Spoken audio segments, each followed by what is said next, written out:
Good morning. Let me check the details. Today is Wednesday, January 14th, and it's 5 degrees Celsius in Kyoto. And it says here it feels like 1 degrees.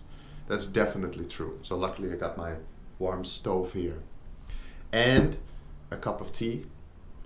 I had made coffee at home this morning, but I put it in the thermos, even warmed up the thermos with hot water before, and then I left it at the exit at the Genkan to take with me, and I forgot. I was on my bicycle coming here, I was like, oh no, I forgot my coffee.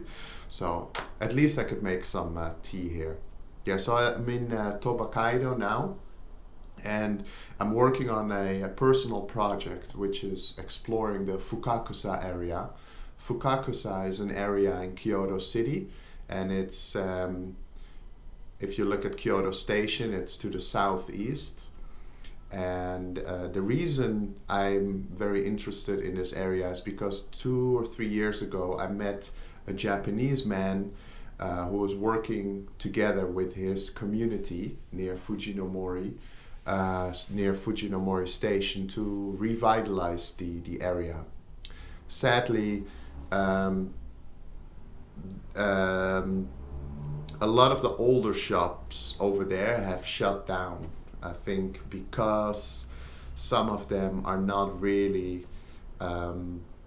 competitive with what people are looking for nowadays. So when you walk around the Fujinomori area, you can see a lot of closed down shops, but also, for example, for some reason, this was the same in Yokohama, in the old shopping streets. You see a lot of shops that sell pajamas or cushions or curtains, really specific items that probably in a previous generation people bought, pajamas at a shop and used it for decades maybe, but now things have changed a lot. There's a lot more fast fashion, and it's challenging for the older community to keep these shops running. So ironically, when you go a little bit more north and you go to Fushimi Inari, it's super busy. It's the complete opposite. It's so crowded with tourists that it almost doesn't seem to matter what kind of shop you open over there. You would sell things, especially coffee, ice cream, Japanese snacks, matcha, but also a lot of, the typical tourist shops. Now this is maybe nice for the people that run the shops, but for the local community, this is useless. They don't need another ice cream shop. They don't need another souvenir shop. What they might need is a good supermarket. But yeah, so that's Fushimi Inari, that's very busy. But when you go down south, you go to Fujinomori, it gets really quiet. And what's called the Shotengai, like the shopping street, I like it a lot. Like there's a lot of wood, there's a lot of decaying older buildings. I like it, but I can imagine that if you live there or that's part of your heritage, it's difficult and you want things to be successful. I think it has a lot of potential because there is a beautiful shrine, a very big shrine called Fujinomori Shrine. That's where I'm going to walk to today. And that shrine is special this year because, like most shrines in Japan, they're dedicated to a specific animal or a deity, a god, and in this case it's the horse. And this year, 2026, is the year of the horse according to the Japanese and Chinese zodiac sign. So shrines that are dedicated to the specific animal of that year get really, really busy in Japan that year. For example, we live near a shrine dedicated to rabbits, and even January, February, March, still every weekend people would line up to pray for the rabbit. Probably most people that were born in the year of the rabbit. So today I'm going to walk over to the Fujinomori shrine and see how busy it is. It's a Wednesday during the week, a Wednesday morning. It's pretty cold. The sun is coming through though. It's a beautiful day. So I'm going to see, is it quiet? Is it busy? Is it full of people? But another thing I've learned is that, and I have to use my the internet for this too, is that it's not just the year of the horse, it's the year of the fire horse. And I learned this myself just yesterday. But so there are 12 animals in the zodiac sign. Chinese and Japanese are the same. But there are also 5 elements, and this is different in China and Japan. In Japan, you have the 4 regular elements like earth, wind, fire, and water. But then there's the 5th one, it's void or spirit. So it's more of a spiritual one. So again, earth, wind, fire, like the band, plus water, plus void. So those are 5. Then you have the 12 zodiac signs, and these kind of move like a cogwheel, like cogwheels, like this. And simple math, 5 times 12, 60. So there are 60 combinations. So this year is the year of the fire horse, and the next time it will be the year of the fire horse is in 60 years. So that's 2086. I'll be long gone by then. Maybe I'll be 102. That would be nice. I don't know. This is what I had to look up. So in the traditional Japanese calendar, it's 2026 is known as Hinoe Uma, often called the fire horse year.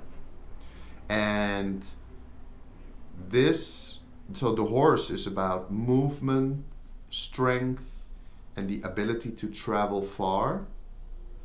And what makes it the fire horse is it's associated with intensity, momentum, and forward motion.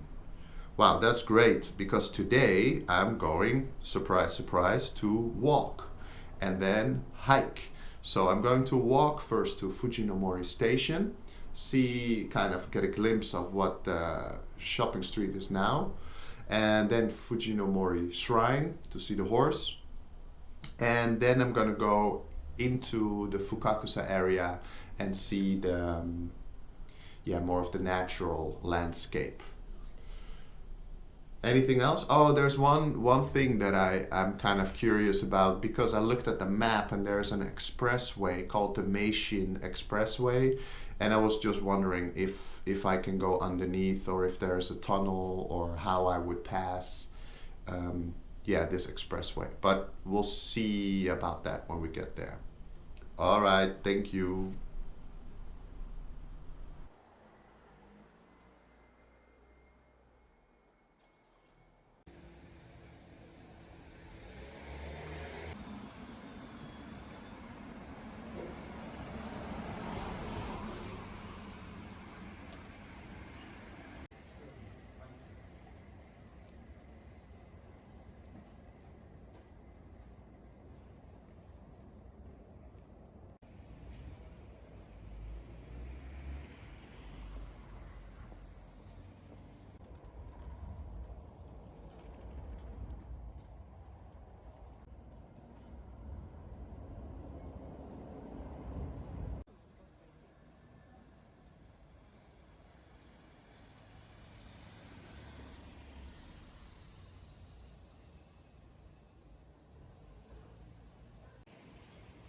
はい、あとみかんください。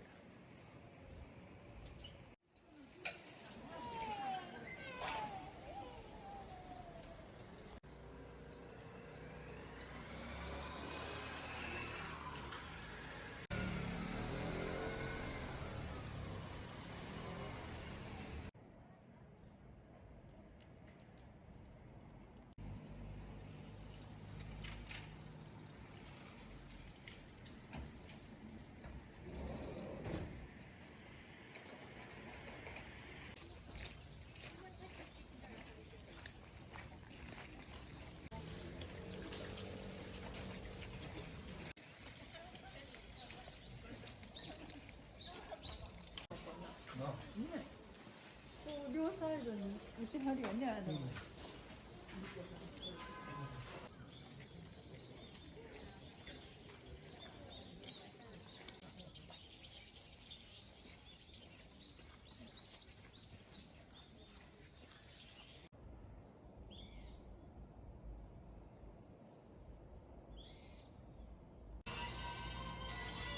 素敵な店ですね。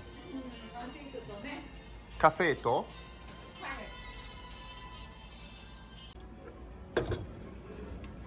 はいどうも。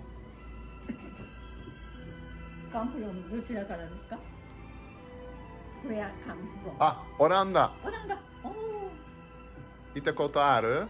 いえいえ。少しずつ行ったわ。イギリス、フランス、ドイツ。あ、そうですか。スイスもね。パッパッパッパ。ヨーロッパの旅行歩きました。もう随分。これオーナーが書いたのよ。大津市。これ京阪電線ね。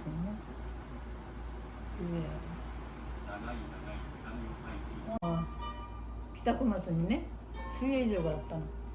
でそこでアルバイトしてる。何かありました？水泳。これ。あ、そうですか。あの辺は水がきれいだからね。水まだきれいですよ。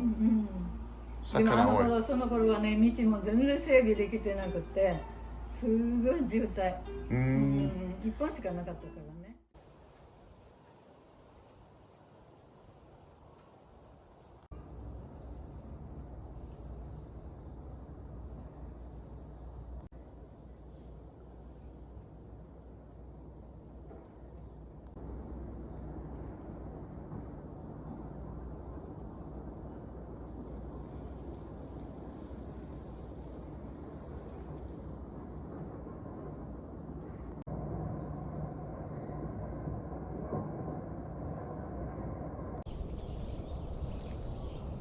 Tomato from Nagasaki, mikan from Wakayama.